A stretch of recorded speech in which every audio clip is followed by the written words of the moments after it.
Hello అండి, నమస్తే. అల్లం మామిడి పెడుతున్నాను, మీకు కూడా చూపించాలనుకున్నాను. నేను పెట్టే విధానం మీకు చూపిస్తున్నాను. ఒకరోజు ముందుగానే కాయ ముచ్చల్ని కట్ చేసి నీళ్ళల్లో వేసి అలాగే ఉంచాలి. తర్వాత రోజు నీళ్ళల్లోంచి తీసేసి తడి లేకుండా శుభ్రంగా తుడుచుకోవాలి. ఇలా ముక్కల్ని కట్ చేసి పైన రేకు కూడా తీసివేయాలి. ఈ ముక్కల్ని కూడా తడి లేకుండా మళ్ళొకసారి తుడుచుకోవాలి. నేనైతే ఈ డబ్బా తీసుకున్నాను, 1 kg డబ్బా అండి ఇది. పచ్చడి ఈ డబ్బాలోనే పెడుతున్నాను, అందుకే దీంట్లో కొలిసిపోస్తున్నాను.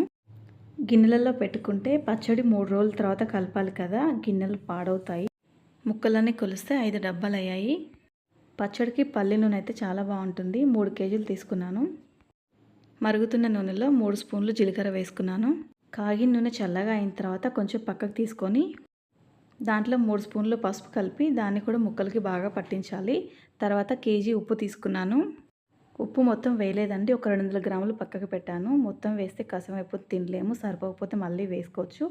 కేజీ కారం కూడా తీసుకున్నాను. ఇది మెంతి పొడి అండి, 4 స్పూన్లు వేసాను. ఇది ఆవపొడి అండి, ఇది కూడా 4 స్పూన్లు తీసుకున్నాను. తర్వాత జీలకర్ర పొడి, ఇది కూడా 4 స్పూన్లు తీసుకున్నాను. ఇవన్నీ కొంచెం లైట్గా వేయించుకొని పొడి చేసుకొని పెట్టుకున్నాను. ఈ పొళ్ళు మొత్తం ముక్కలకి పట్టే వరకు బాగా కలుపుకోవాలి. ఈ పచ్చడి ఎక్కువగా తెలంగాణలో పెడతారు, ఆంధ్రాలో అయితే ఆవ పచ్చడి పెడతారు. అన్నీ కరెక్ట్గా సరిపోయాయండి. కొంచెం ఆయిల్ అయితే బాగుండదు అనిపించింది, తర్వాత కలుపుకున్నాను. వేడి నూనె ఉంటుంది కదండి, కొంచెం గోరువెచ్చగా అయిన తర్వాత దాంట్లో అల్లం వెల్లుల్లి పేస్ట్ వేసాను. ఎల్లిపాయలు 1/2 kg తీసుకున్నాను, అల్లం కూడా 1/2 kg తీసుకున్నాను. మొత్తం కేజీ పేస్ట్ అయిందనమాట.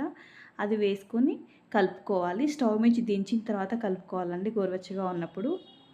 నూనె చల్లగా అయిన తర్వాత ముక్కల్లో వేసి కలిపేసేయాలి.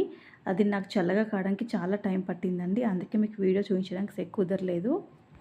ఇలా డబ్బాలో పెట్టుకొని మూత పెట్టి ఫ్రిడ్జ్లో పెట్టుకుంటే మనకి సంవత్సరం పాటు ముక్క మెత్తబడకుండా ఉంటుంది. Thank you for watching.